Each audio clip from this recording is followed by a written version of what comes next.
Hello friends, welcome to my Priyadeep blog.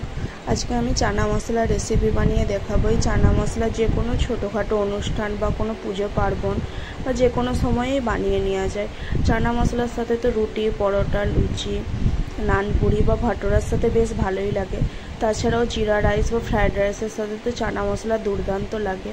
पुरो भिडियोटी देखार अनुरोध रइल। आमार चैनेले नतून हये थाकले प्लिज आमाके सापोर्ट करबेन।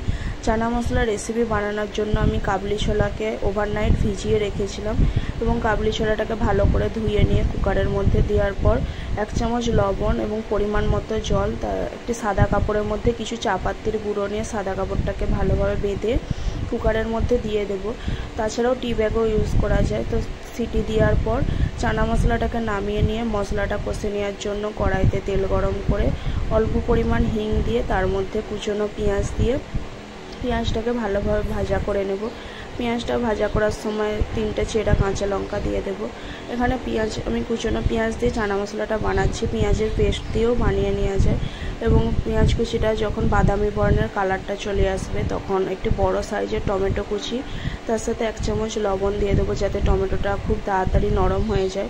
এবং টমেটোটা এখন নরম হয়ে যাবে তখন টমেটোর মধ্যে আদা রসুনের পেস্ট দিয়ে মশলাটাকে ভালোভাবে কষিয়ে নেব। মশলাটাকে ততক্ষণ কষাতে থাকবো যতক্ষণ মশলার মধ্যে থেকে কাঁচা গন্ধটা না কাটছে। মশলাটা ভালোভাবে কষানো হয়ে গেলে তো আমি এখানে গুঁড়ো মশলা অ্যাড করে দেব। আমি যেহেতু গুঁড়ো গরম মশলা অ্যাড করছি সেই জন্য গোটা গরম মশলার ইউজ করিনি।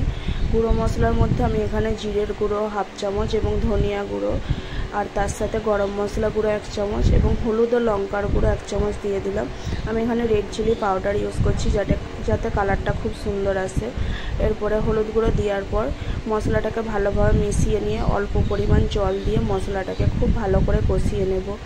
মশলাটা যখন ভালোভাবে কষানো হয়ে যাবে তখন মশলার মধ্যে 2 চামচের মতো টক দই দেওয়ার সময় গ্যাসের ফ্লেমটাকে লোয়েতে রেখেছিলাম। টক দই দিলে চানা মশলার রেসিপিটা খেতে খুবই ভালো হয়। তো দেওয়ার পর ভালোভাবে মিশিয়ে নিয়ে আমি এখানে সিদ্ধ করে রাখা চানাগুলোকে দিয়ে দিলাম আর যে কাপড়ের টুকরোটা ছিল সেটা ফেলে দিয়েছি। এরপরে ভালোভাবে চানা মশলার সাথে মশলাটাকে মিক্স করে নিয়ে খুব ভালোভাবে মিশিয়ে নেওয়ার পর আমি এখানে গরম জল দিয়ে দেব। তো অবশ্যই যে কোনো রান্নায় গরম জল দিলে রান্নার স্বাদ খুবই ভালো হয়। তো গরম জল দিয়ে গ্রেভিটা বানানোর জন্য আমি এখানে 8-10 মিনিটের মতো ফুটিয়ে নেওয়ার পর অল্প পরিমাণ চিনি দিয়ে দিলাম, তো শুধুমাত্র টেস্টটাকে ব্যালেন্স করার জন্য। তারপরে লাস্টে ধনেপাতা কুচি দিয়ে নামিয়ে নেব। তো সার্ভ করার জন্য চানা মশলাটি একদম রেডি। দেখা হচ্ছে অন্য একটি ভিডিওতে। আজকের মতো এই পর্যন্ত। ওকে, বাই।